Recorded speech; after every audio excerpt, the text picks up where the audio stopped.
Assalamualaikum warahmatullahi wabarakatuh. We always begin our greetings with peace be upon you, hoping that everyone is well. But before I will begin, allow me to express my heartfelt gratitude to Sir Jerome Babate for encouraging me and recommending me to present my dissertation paper in this prestigious event. Sir, thank you very much. And thank you also, Beta New Nursing Society, for this opportunity. So the title of my paper is End of Life Care for Magindanaon Patient, the Non-Muslim Nurses Experience. Death and dying are a universal human experiences, yet human beliefs, feelings, and practices regarding this vary widely between different religions and cultures.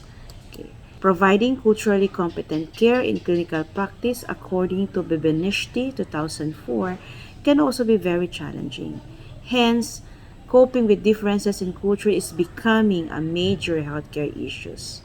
Intercultural competence can be taught, but personality factors can also affect levels of intercultural competence that individuals can attain. Healthcare provider may be challenged also with patients' cultural norms which differ from them, particularly around end-of-life care. And this can impact provision of quality of end-of-life care, according again to Colin 2012. There are international studies on end-of-life care for Muslim patients conducted in Middle East and Gulf area. Yet, little is known about how non-Muslim nurses in Mindanao provide nursing care to dying Maguindanaoan patients. In fact, available references accessible were conducted by Fontanilla and Taloma in 1997, as well as Glang and Convocar in 1978, which mostly talk about Maguindanaoan way of life, which includes burial practices. However, the study did not focus on nursing care, but describe the process involved in burying the dead. So it is hoped, therefore, that study would provide more insights and understanding quality end-of-life care of non-Muslim nurses in caring for dying Maguindanaoan patients. After all, providing excellent care for dying patients is something all patients deserve.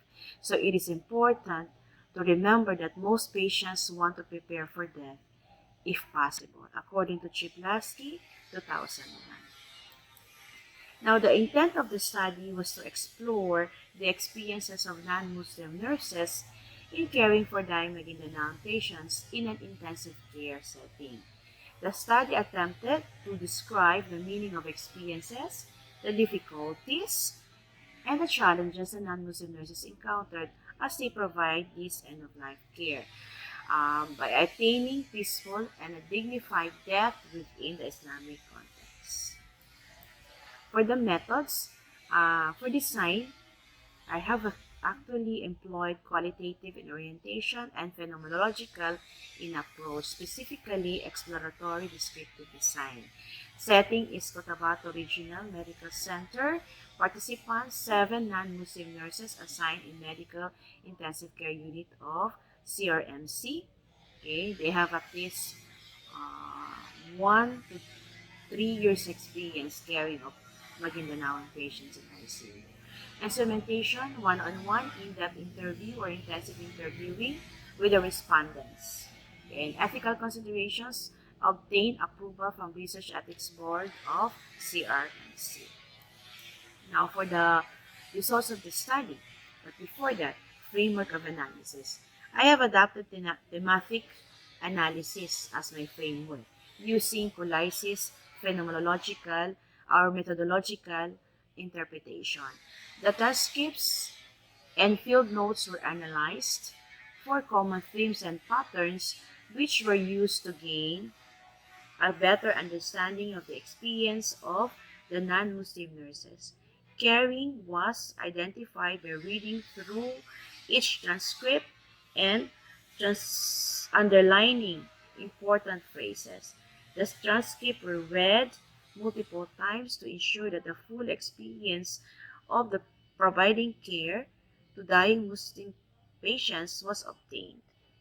The data were then grouped into meaningful clusters and themes. A matrix was also used to present the thematic analysis of the study. Okay. So two themes came out on the definition of death and perception on peaceful death. Okay. One is death is an inevitable end and a new beginning, and also absence of pain. So through the participant's perspective, death is a period in which one's life that ends the biological and physiological processes in our body. However, the spirit or the soul will continue to live, which suggests the beginning of an eternal life. Participants also shared in the study that their patients who died peacefully are those who resemble sleeping and no mass of pain or struggle that are reflected on their faces. There are patients also, they said, who are really in pain with facial grimace, which shows the imminence of impending death. Painful to look at, but participants verbalize helplessness and powerlessness to lessen the pain experienced during that crucial stage. Okay, there were 10 themes that depict the end of life care of the participants: equal patient care, family support, spiritual care, becoming culturally competent, relentless commitment, guilt feeling, brave enough to confront, speak the language to communicate, physical care, and experience of self-fulfillment.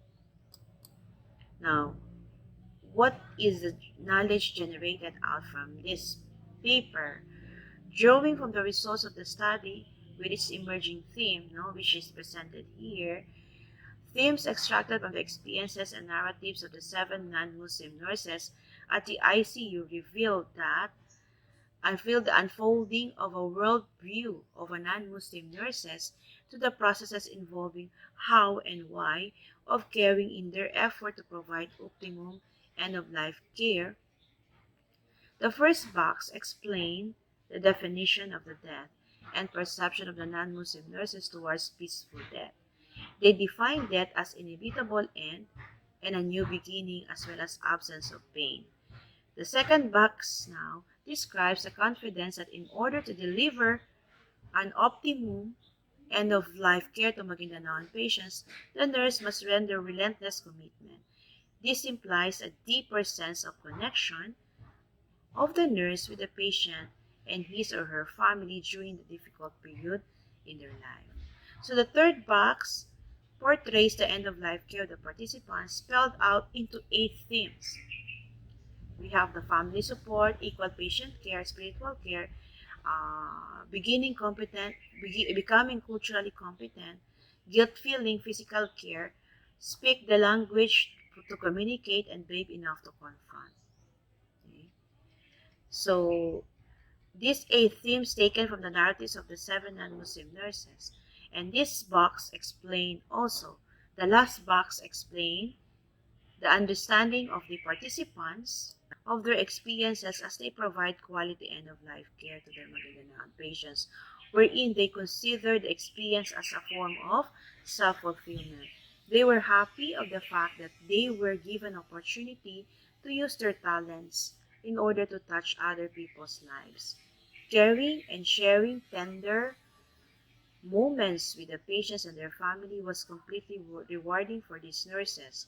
So the interplay among the factors, which are the extracted themes, gives us a perspective that end-of-life care form of caring is quite different and more complex from the nurse caring for non-dying terminally ill patients, especially to patients with diverse culture.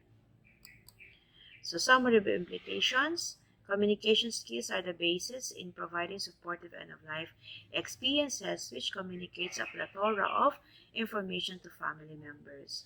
Nursing curriculum will also emphasize in their program concept of cultural competency, death and dying, and medical anthropology, especially in the aspect of end-of-life care. The practical view of the situation of the dying patients and family is better than staying ideal because idealism is interpreted as disrespectful to the Magindanaon or Muslim beliefs and culture, and produced a standard end of life guidelines for all hospitals, especially in Cotabato City. So it is believed that these guidelines will help improve the end of life care practices of both Muslim and non Muslim nurses in BARM and in Mindanao region. Okay. So in the nursing profession, providing end of life care can be quite complex role for a nurse and at times subjective in nature. It cannot be overemphasized that caring for dying, some nurses are better prepared for this role, others are not, recognizing the fact that caring for the dying is riddled with ethical concerns and cultural issues. So, dealing with death and dying is something nurses have to be prepared for as they perform their tasks at ICU. The situation is accompanied by emotional, psychological, and physical and spiritual dimensions of care. So, here, with the conclusion, the study revealed that among the 7 participants of the study, it is not quite easy to accept that one's patient dies while under his or her care because non-Muslim nurses look at this as a form of failure.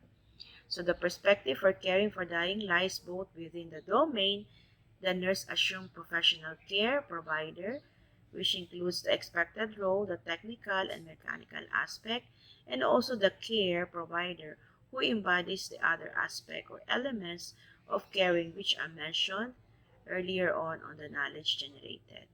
So as they provide care to dying Maguindanao patients at ICU, they also do not have to regard or they do not regard differences in beliefs, practices, and culture of the patient under their care.